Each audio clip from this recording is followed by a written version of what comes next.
कच्चे तेल के उत्पादन में कटौती पर मचे घमासान के बीच सऊदी अरब के तेवर नरम पड़ते दिखने लगे। पिछले कई दिनों से अमेरिका और सऊदी अरब के बीच तीखी बयानबाजी हो रही थी, लेकिन अचानक सऊदी अरब ने एक बड़ा यू टर्न ले लिया और यह तक कह दिया कि अगर जरूरत पड़ी तो वो तेल का उत्पादन बढ़ाने से संकोच नहीं करेगा। कच्चा तेल एक्सपोर्ट करने वाले देशों के संगठन ओपेक प्लस में सऊदी अरब का तगड़ा दबदबा है। इसी संगठन में रूस भी शामिल है। इसी संगठन ने कच्चे तेल के उत्पादन में कटौती का फैसला किया था। इस कटौती से कच्चे तेल की कीमतें बढ़ना तय था। यही बात अमेरिका को चुभ रही थी। अमेरिका ने यह तक कह दिया था कि सऊदी अरब को रूस से दोस्ती निभाने की कीमत चुकानी पड़ेगी। सऊदी अरब भी अमेरिका पर पलटवार करने में पीछे नहीं था। दोनों तरफ से हो रही तीखी बयानबाजी के बीच अचानक सऊदी अरब के तेवर नरम पड़ गए। सऊदी अरब ने सफाई देनी शुरू कर दी कि आखिर तेल का उत्पादन कम करना जरूरी क्यों था।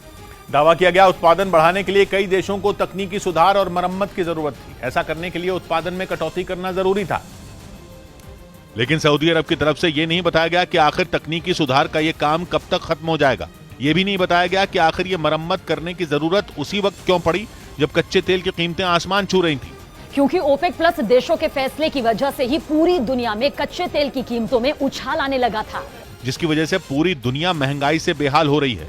हालांकि सऊदी अरब ने यह भी साफ नहीं किया कि अगर जरूरत पड़ी तो तेल का उत्पादन कब से बढ़ाया जाएगा, जिसके बाद यह भी सवाल उठने लगे कि सऊदी अरब के लिए जरूरत पड़ने का पैमाना क्या होगा, क्योंकि तेल की ऊंची कीमतें अमेरिका समेत दुनिया को महंगाई की आग में झोंक रही हैं। दूसरी तरफ सऊदी अरब ने यूरोप को भी बड़ी राहत दी। ऐलान किया कि अगर यूरोप के देशों को कच्चे तेल की जरूरत पड़ी तो तेल की सप्लाई के लिए सऊदी अरब तैयार रहेगा, क्योंकि दिसंबर में यूरोपियन यूनियन का रूस के तेल पर बैन पूरी तरह लागू हो जाएगा, जिसके बाद कच्चे तेल की सप्लाई पूरी तरह बंद हो जाएगी। यूरोप को टेंशन है कि रूस के तेल का विकल्प क्या होगा। ऐसे में सऊदी अरब ने यूरोप की उस टेंशन को भी दूर कर दिया। हालांकि पता चला है कि यूरोप ने इस परेशानी से निपटने के लिए पहले ही बड़ी तैयारी शुरू कर दी है। 1 साल पहले तक रूस से करीब 1 लाख बैरल तेल रोजाना पहुंचता था, लेकिन फिलहाल करीब 9.5 लाख बैरल कच्चा तेल रोजाना यूरोप पहुंच रहा है। मतलब यह कि बैन लागू होने से पहले यूरोप के देश रूस के तेल से अपना खजाना भरने में लगे हैं, ताकि पेट्रोल या डीजल की किल्लत पैदा ना हो। लेकिन माना जा रहा है कि सऊदी अरब का यूरोप को दिया गया ऑफर पुतिन के प्लान का हिस्सा हो सकता है। जैसे यूरोप तक गैस बेचने के लिए पुतिन ने तुर्की को बिचौलिया बनाया, कुछ वैसा ही खेल कच्चे तेल के लिए भी हो सकता है। हालांकि सऊदी अरब की नरमी के बाद अमेरिका भी इस मुद्दे पर खामोश है। यूक्रेन की सेना ने एक वीडियो जारी किया जिसमें उसके जवान रूस के सैनिकों पर ड्रोन से हमला करते दिखाई दिए। यूक्रेन का दावा है कि रूस के सैनिक वहां बड़े हमले की तैयारी में थे, जिसे यूक्रेन के जवानों ने हमला कर नाकाम कर दिया। हमले का जो वीडियो सामने आया उसमें झाड़ियों के बीच रूस के कई जवान छिपे नजर आए, जो इस बात से बिल्कुल बेखबर थे कि उन पर दुश्मन ड्रोन से निशाना लगाने वाले हैं। जैसे ही टारगेट लॉक हुआ, यूक्रेन की फौज ने ड्रोन से बम गिरा दिया, जो झाड़ियों में छिपे पुतिन के सैनिकों पर जा गिरा। इस हमले में रूस के कई जवान घायल हो गए। इस हमले के बाद रूस के कई सैनिक वहां से भागने की कोशिश करने लगे, लेकिन तभी यूक्रेन की फौज ने उन पर ड्रोन से कई बम गिरा दिए। यूक्रेन ने दावा किया कि इस हमले में रूस के कई सैनिकों की मौत हो गई। यूक्रेन युद्ध से सबक लेते हुए चीन अपनी ड्रोन आर्मी की ताकत बढ़ाने में जुट गया, क्योंकि यूक्रेन युद्ध में एक बेहद घातक हथियार के तौर पर उभरा ड्रोन कई मौकों पर अपना लोहा मनवा चुका है। और पिछले दिनों ईरान का आत्मघाती ड्रोन शाहिद 136 यूक्रेन पर कहर बनकर टूटा। इसकी मदद से पुतिन की सेना ने राजधानी कीव समेत कई शहरों में ऐसा तांडव किया कि वहां से आग के बवंडर उठते दिखाई दिए।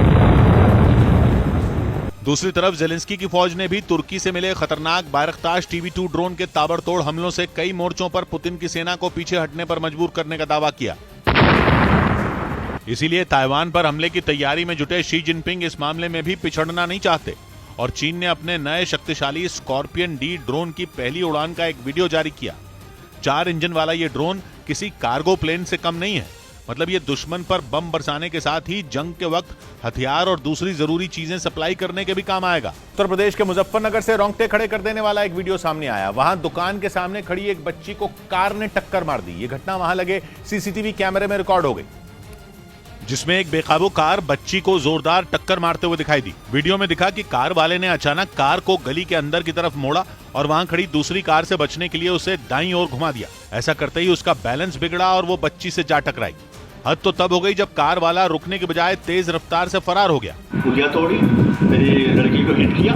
हालांकि गनीमत यह रही कि कार से टकराने के बाद बच्ची दूसरी तरफ गिरी, जिससे उसकी जान बच गई। वहीं पुलिस ने शिकायत दर्ज कर CCTV वीडियो के आधार पर आरोपी की तलाश शुरू